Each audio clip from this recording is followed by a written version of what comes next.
MC Baba a créé son propre personnage. Mais c'est l'intelligence de Pattern Maestro qui a façonné, qui a donné une image de ce que nous avons vu de MC Baba. Parce que MC Baba est un artiste qui défie même les règles du rap. Parce que ce qui caractérise un rappeur, c'est la parole, texte et tout ce qui va avec. Mais MC Baba, c'est un personnage qui a été guidé par Pattern Maestro. Tous les exploits que nous avons vus viennent de la stratégie, de l'intelligence de Pattern Maestro. C'est Pattern Maestro qui coordonnait tous les mouvements, toutes les activités de MC Baba. Pattern Maestro, pour atteindre le succès qu'il a aujourd'hui, ça a pris du temps. Pattern Maestro a trimé dans le game. Mais MC Baba, en un claquement, un seul freestyle, en une journée, il est devenu star mondial. Mais Pattern Maestro, c'était beaucoup des années, beaucoup d'investissements. Contrairement à Pattern Maestro, le succès de MC Baba est venu trop rapide. On n'a pas eu le temps de le préparer. Moralement, psychologiquement, on n'a pas eu ce temps.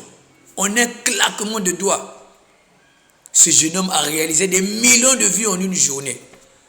Un record que aucun artiste a pu réaliser au Congo.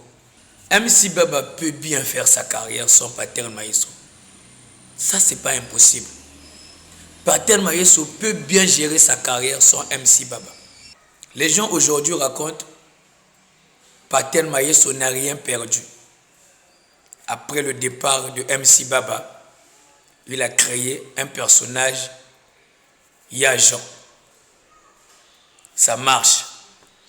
Il y a un autre personnage qui vient de s'ajouter. Ça marche.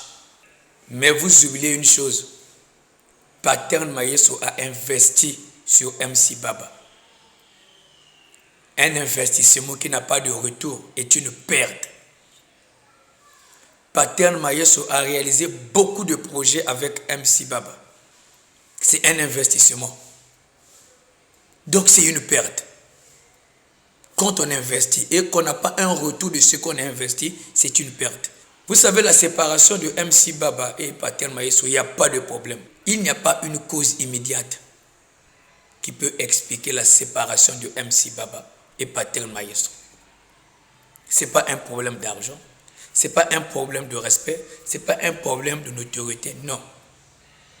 C'est juste un couac. Ça existe dans toute collaboration. Ça veut dire que c'est un petit désaccord qui pouvait bien s'arranger. Mais déjà, la carrière de MC Baba a été déjà combattue par des producteurs, des managers, des artistes. Personne ne peut oublier mon intervention face à tout ce que les détracteurs de notre musique voulaient faire à MC Baba. On n'a pas voulu intervenir dans cette histoire parce que tout le monde condamnait MC Baba. Tout le monde insultait MC Baba. Quand il était avec Pattern Maestro, il y avait comme un mur de protection face à son personnage. Quand il s'est détaché de Bazeron, de Pattern Maestro, les gens ont trouvé maintenant l'occasion de larguer. Les détracteurs ont trouvé une opportunité de salir. MC Baba, quand il était avec Pattern Maestro, c'était un personnage qui défendait les personnes qui vivaient avec handicap. Quand il s'est détaché de Pattern Maestro, il est devenu la rusée. Notre comportement de dénigrer les gens qui vivent avec handicap.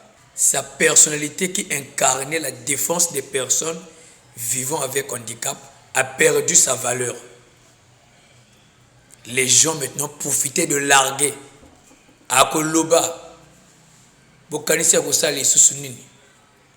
Les gens ont trouvé un moyen de salir un personnage qui était positif, un personnage qui est toujours positif. Lorsqu'ils insultent MC Baba actuellement, ils insultent tous les handicapés.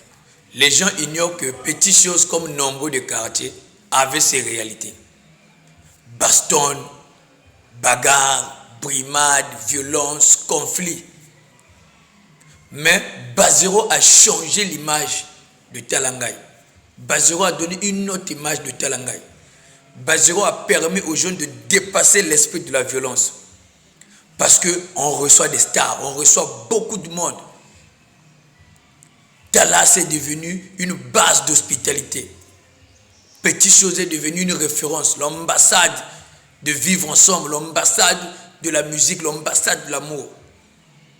Mais là, aujourd'hui on entend des rumeurs, même si ce n'est pas vrai, mais le fait de l'entendre déjà, ce n'est pas bien. Qu'il y a des confrontations entre les fans de MC Baba et les gardes de la Bazéron.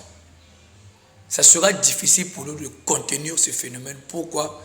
Parce que les deux artistes partagent le même public, partagent les jeunes qui habitent le même quartier. Nous connaissons les jeunes, comment est-ce que les personnes mal intentionnées peuvent se servir de ça pour créer beaucoup de choses. Et les détracteurs, les gens qui sont contre la carrière de Patel Maïsso, trouvent une opportunité de salir la carrière de ce jeune. Parce que nous n'avons pas tout cet esprit de tolérance, cet esprit d'acclamer la réussite de l'autre. C'est une opportunité. Parce que jamais on a enregistré même une publication négative à l'égard de la Bazéron. Jamais. Même une rumeur. Jamais. N'oubliez pas que le conflit commence comme une blague raciste. Regardez un peu l'hypocrisie de certains acteurs culturels, l'hypocrisie de certains médias. Autrefois, c'est eux qui bombardaient des éloges à l'égard de MC Baba, qui multipliaient des posts. Aujourd'hui, ils disent le contraire. C'est eux les premiers à lyncher le petit, c'est eux les premiers à lapider le petit. Ils commencent même à dévoiler sa personnalité. Ils commencent même à dénigrer l'image de ce jeune homme. Les médias, des acteurs culturels. Voilà la preuve de l'hypocrisie. Les médias qui ont des contenus sans base, qui racontent des choses sans réfléchir. Tu ne peux pas défendre quelqu'un aujourd'hui et demain humilier la personne sans présenter des arguments valables. Les médias qui sont émotionnés, voilà la vraie nature. Les gens qui insultent MC Baba aujourd'hui, les gens qui dénigrent la personnalité de MC Baba oublient une chose, que la sortie de MC Baba était pour donner de la force à Patel Maestro.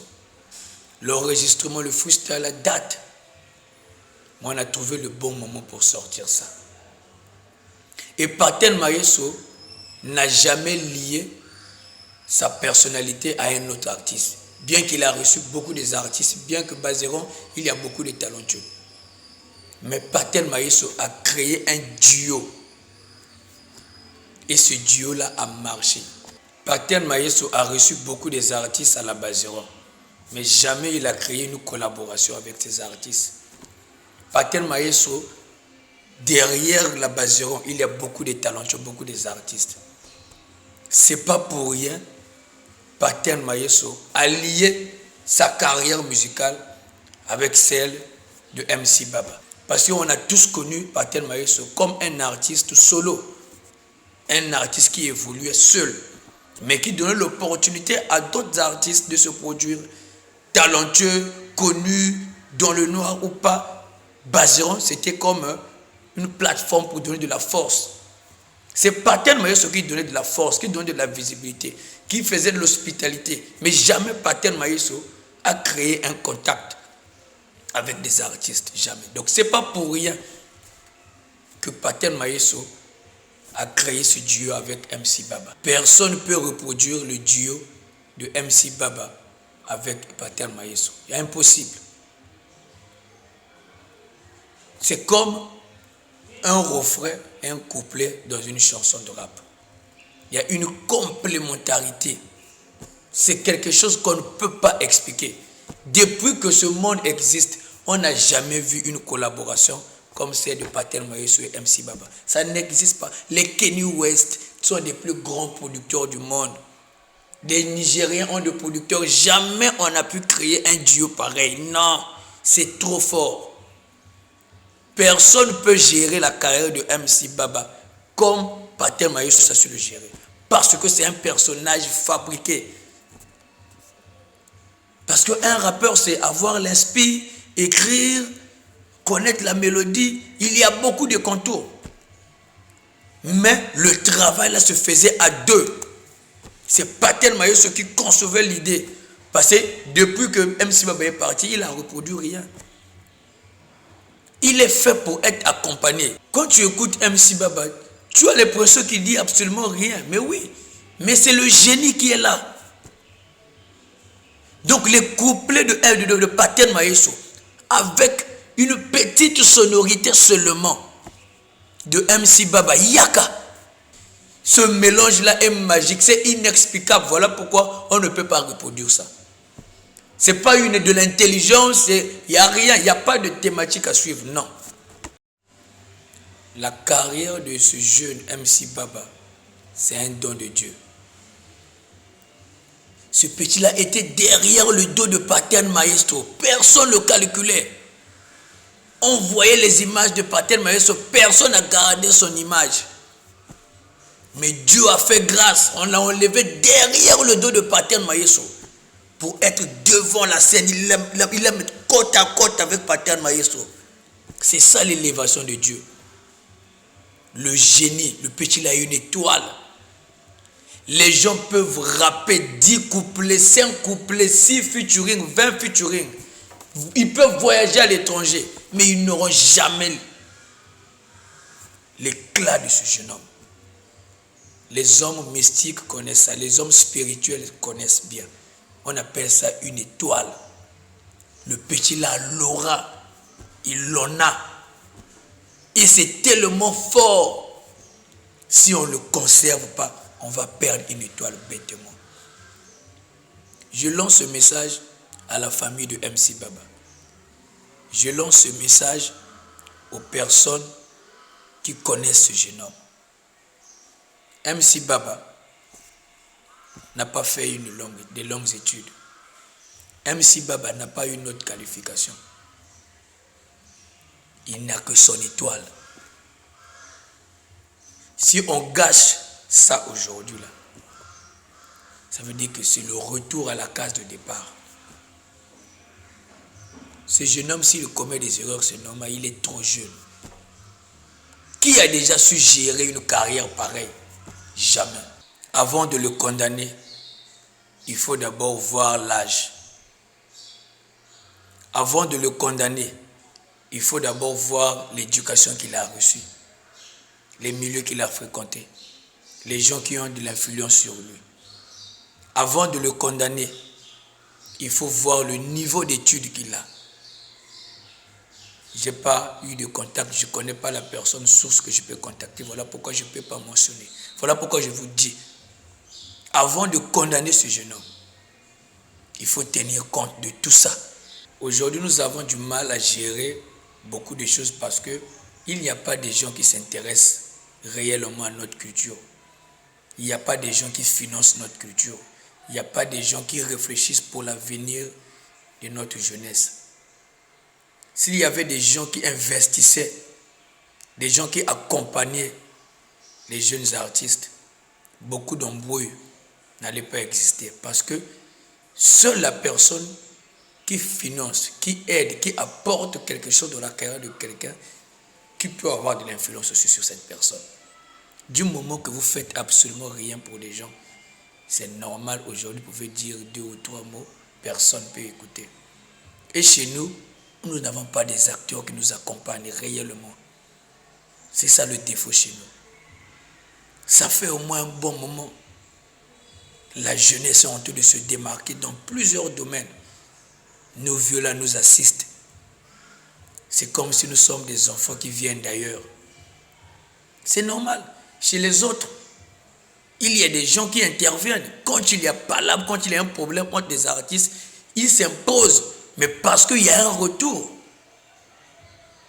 Les gens assistent.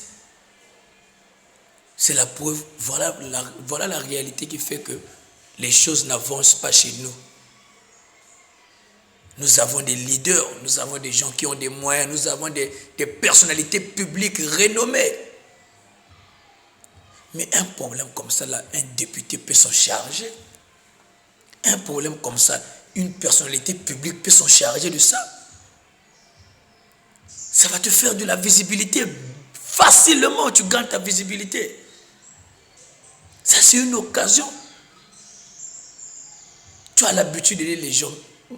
Aider les gens, ce n'est pas seulement donner de l'argent. Aider les gens, ce n'est pas seulement créer les Ewawa. C'est ça, il y a un conflit. Un leader d'opinion peut sortir. Un homme qui a des moyens, une personnalité de bonne foi. Non, Pater Mayeso, MC Baba, non, je veux ceci, cela. Paf. Pater Mayeso, c'est quoi ton souci? Je veux ceci. MC Baba, qu'est-ce que toi tu veux? Pas, Imeni. C'est une chute pour nous. Jusqu'à quand on va se lever? La carrière de MC Baba est comparable à celle de Mike Tyson, qui a pu utiliser que 30% de ses capacités parce que la nature l'a retiré la personne qui a bien compris son personnage, la personne qui l'a façonné. C'est comme MC Baba aujourd'hui. Pour bien travailler avec une personne, il faut que vous ayez des liens solides. Est-ce que vous imaginez ce que ce duo a réalisé en un temps record? Le passage de Didi B à la base 0. Passage de Suspect 95. L'unique projet artistique qui a réuni la plupart des artistes de ce pays, une grande majorité des artistes de ce pays, dans une collaboration, le remix de Nibeto. C'est toujours à l'époque de ce duo. Ce duo a créé déjà une référence, une image. Personne ne peut effacer ça. Peu importe, il n'y a pas une autre collaboration qui peut venir anéantir ce que les deux là ont pu faire. Impossible. En un temps record. Pour nous qui voulons que cette culture, que notre pays aille de l'avant, ça ne nous fait pas plaisir. Je n'ai même pas le courage de commenter. Depuis que cette affaire a commencé, je suis silencieux. Parce que ça m'a fait mal. C'est pour une première fois de voir notre culture atteindre un niveau où on n'attendait pas. Réaliser des records qu'on n'attendait pas. Mais il y a certains Congolais qui trouvent du plaisir à commenter, à attiser le feu. Mais réveillez-vous, hein, les frères. Réveillez-vous, les sœurs. C'est notre pays qu'on est en train de détruire. On ne détruit pas la culture des autres. C'est notre culture qu'on est en train de détruire. Et vous êtes les premiers à dire que je vais m'engager dans l'entrepreneuriat. Tu vas t'engager dans l'entrepreneuriat avec quel genre d'influence? Que chacun apporte sa pierre à l'édifice. Ne sous-estimez pas votre emplacement. Vous avez un mot. Vous êtes une force. J'ai fait cette vidéo avec une chemise blanche, symbole de la paix. Je bois cette bière qui n'a pas d'étiquette, symbole de la paix. Alors je vous demande de faire quelque chose. Donnez vos avis, partagez l'information.